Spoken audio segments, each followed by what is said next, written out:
Selamat pagi anak-anak, selamat ketemu kembali dalam pembelajaran jarak jauh. Hari ini kita akan belajar tematik 6. Temanya menuju masyarakat sejahtera, mata pelajaran IPS.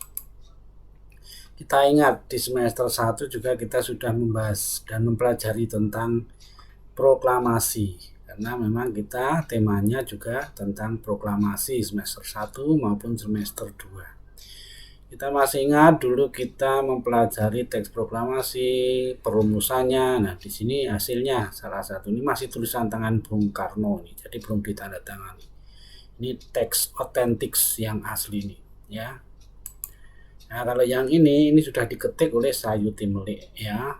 Di sini udah tanda tangan Soekarno dan Hatta. Anak-anak teks proklamasi hanya ada 2 alinea, alinea pertama dan alinea kedua, lalu keterangan tempat membuatnya di Jakarta, dan atas nama bangsa Indonesia memproklamirnya Soekarno-Hatta.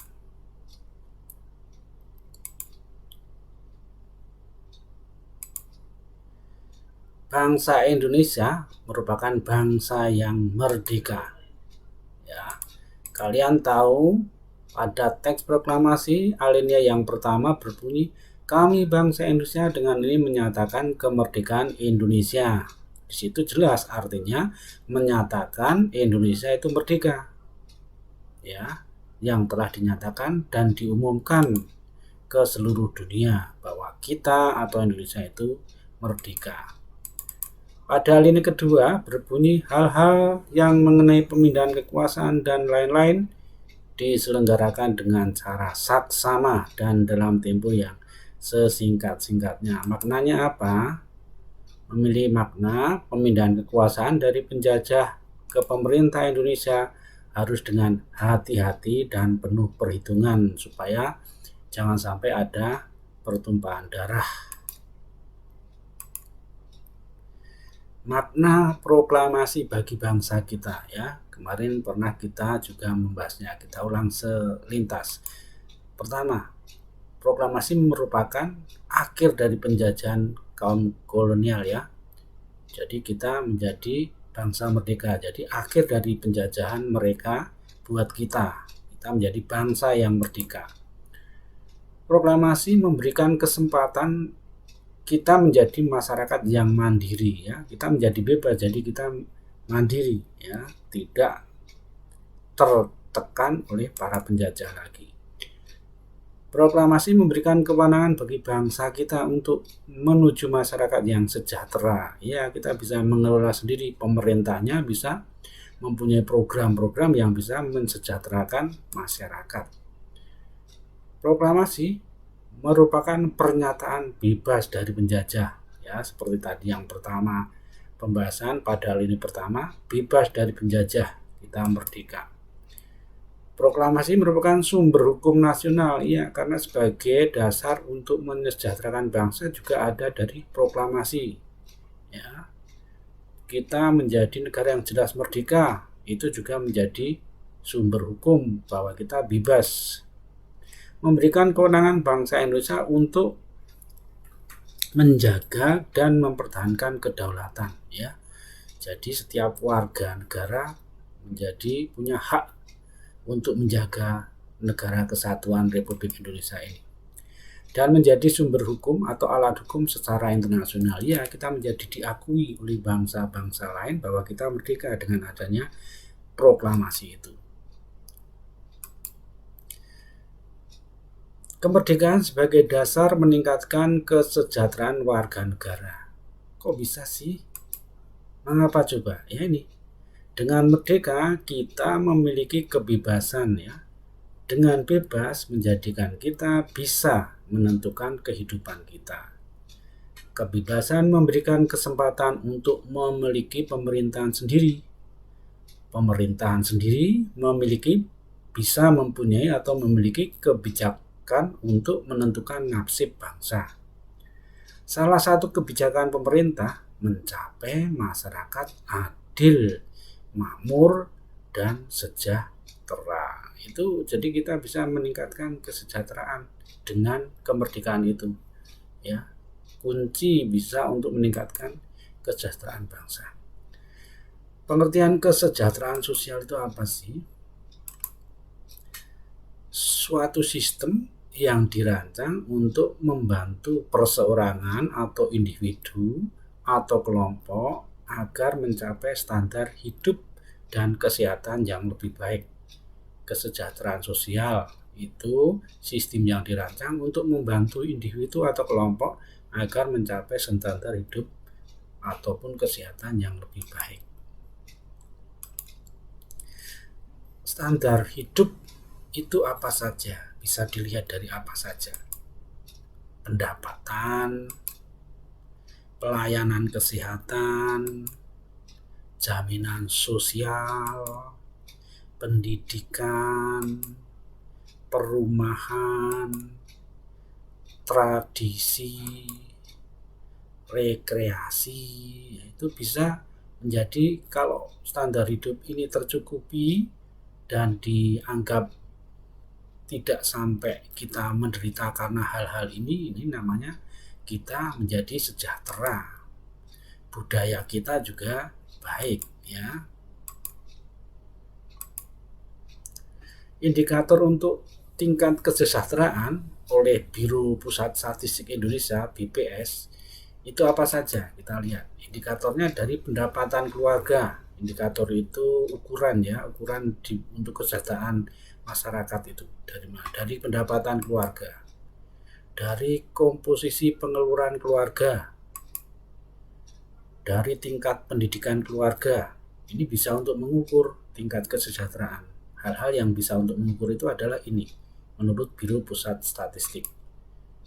Dari tingkat kesehatan keluarga, keluarga yang sehat, keluarga yang tingkat pendidikannya lumayan tinggi, ya, pengeluarannya teratur, pendapatannya cukup, ini sejahtera.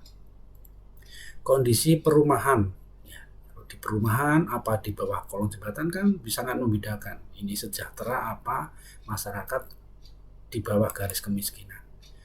Juga fasilitas yang ada dalam rumah, apakah lengkap? Ruang-ruangannya, apakah perlengkapan rumah tangganya ada semua atau hanya seala kadarnya? Ini bisa untuk mengukur tingkat kesejahteraan sebuah keluarga.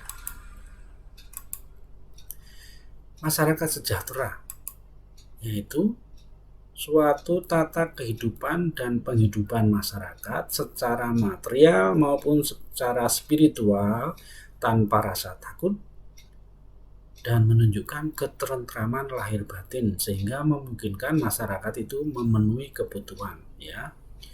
Masyarakat sejahtera itu tata kehidupan, penghidupan masyarakat secara material maupun spiritual tanpa ada rasa takut, dan kehidupan itu menunjukkan ketentraman lahir batin sehingga memungkinkan masyarakatnya memenuhi kebutuhan. Ciri masyarakat sejahtera, ya, kebutuhan hidup terpenuhi. Ciri masyarakat, kalau kita tercukupi kebutuhan hidup kan pasti sejahtera. Memiliki tempat tinggal yang layak, ya, bisa dihuni dengan nyaman, mampu mendapatkan pendidikan, ya, mandiri, tidak menunggu bantuan, jadi bisa hidup secara mandiri. Ada mungkin bantuan tapi tetap bisa secara mandiri menghidupi diri. Beradab itu mempunyai akal yang bisa digunakan untuk berpikir yang baik mana dan yang tidak baik mana, bisa hidup dalam masyarakat beradab, ya.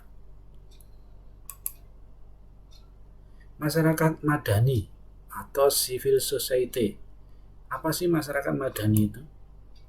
Masyarakat yang memiliki keteraturan hidup dalam suasana yang mandiri. Nah, ini pasti masyarakat sejahtera ini.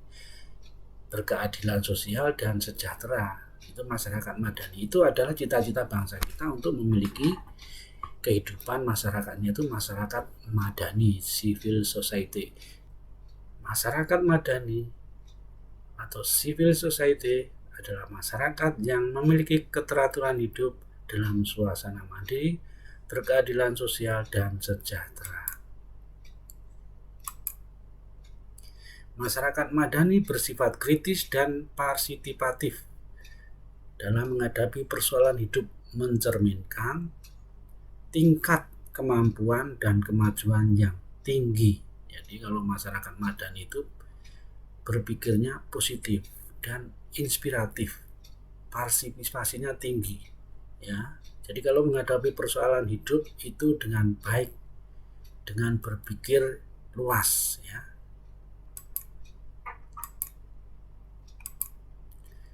Karakteristik masyarakat Madani, ciri-ciri atau karakteristik masyarakat yang menjadi cita-cita kita itu memiliki kepercayaan pada Tuhan, suasana damai, saling menolong, saling menghargai, toleran, seimbang antara hak dan kewajiban. Jadi tidak hanya menuntut hak mulu, tapi dia menyeimbangkan antara yang harus dilakukan, wajibannya, dan hak yang harus didapatkan. Berperadaban tinggi, ya, berpikiran luas, ya, bisa melihat secara luas sebuah masalah atau suatu kejadian. Berakhlak mulia, ya, pasti ini beragama dan punya akhlak yang baik. Peran umat beragama adalah masyarakat yang beradab, ya, peran kita sebagai bangsa yang beragama.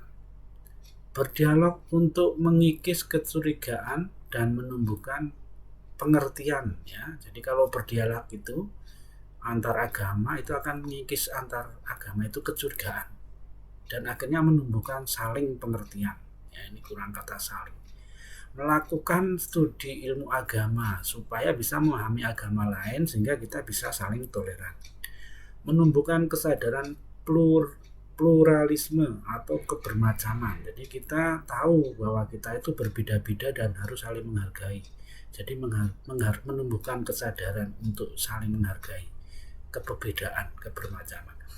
Menumbuhkan kesadaran menciptakan masyarakat Madani. Jadi supaya masyarakatnya Madani harus dijelaskan, harus disadarkan bahwa kehidupan Madani seperti ini. Kita harus seperti ini.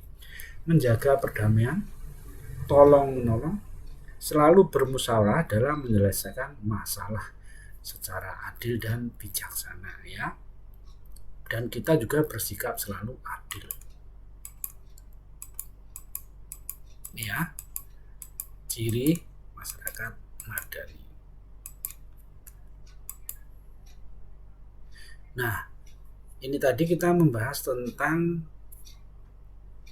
kemerdekaan menjadi landasan memajukan masyarakat yang sejahtera, menciptakan masyarakat yang sejahtera. Sekarang tugasnya yang harus kamu kerjakan, ini Bapak mau mengambil nilai K4 dari tema ini, yaitu nilai keterampilan. Tugasnya apa? Menuliskan 5 perilaku positif, ya, 5 sikap positif sebagai pelajar dalam mengisi kemerdekaan, dan 5 perilaku positif sebagai warga masyarakat dalam mengisi kemerdekaan, ya. 5 perilaku positif sebagai pelajar dalam mengisi kemerdekaan dan 5 perilaku positif sebagai warga masyarakat dalam mengisi kemerdekaannya. Membuatnya bagaimana? Tidak asal membuat. Nanti membuatnya, cara mengerjakannya, kamu harus download aplikasi poster di HP, ya. Buka Play Store, cari yang poster atau poster maker atau membuat poster, lalu pilih salah satu, ya. Ini contohnya nih, kalau saya kemarin screenshot, ada banyak pilihan, banyak sekali pilihan.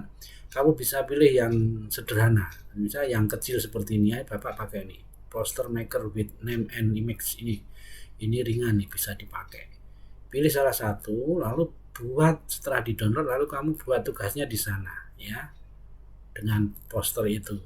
Mudah nanti kalau sudah masuk. Jika sudah selesai, kirim hasilnya via WA, ya. Bisa screenshot lalu dikirim, bisa juga langsung share. Di sini ada aplikasinya, biasanya ada yang langsung share ke WA, ya. Kirim ke wali kelas. Contoh nih, Bapak kasih contoh hasilnya. Nah, nanti kamu bisa milih, bisa ditambah-tambah sendirian. Ini paling sederhana Bapak ambil. Tugas IPS tema 6, sikap positif sebagai pelajar dalam mengisi kemerdekaan. Nanti tulis di sini apa saja 5. Jadi menarik dilihatnya. Sikap positif sebagai warga negara dalam mengisi kemerdekaan, tulis 5 ya, setelah itu dikasih nama. Boleh ditambahi foto, boleh ditambahi gambar ya, yang lebih baik. Tapi andai kata tidak bisa memakai aplikasi, ya sudah dikerjakan di kertas HVS atau Baplo. Kamu beli HVS atau ambil yang ada di rumah, kertas gambar juga boleh, Baplo boleh. Membuatnya jangan asal, pakai spidol atau pakai ballpoint yang gede sehingga tulisannya bisa besar ya. Tulis dengan rapi, diberi garis tepi dan hiasan-hiasan seperti bunga, ukir-ukiran ya, tempel-tempelan kalau perlu ya. Lalu setelah selesai hasilnya difoto ya, dikirimkan via WA saja ke wali kelas kalian. Kalau yang A ya ke Pak Pran, kalau yang B nanti ke Pak Yu ya. Begitu. Terima kasih sudah bersama Bapak pelajar pagi ini. Selamat mengerjakan. Sampai ketemu di PJJ yang materi lain. Tugasnya ditunggu ya. Sampai ketemu lagi.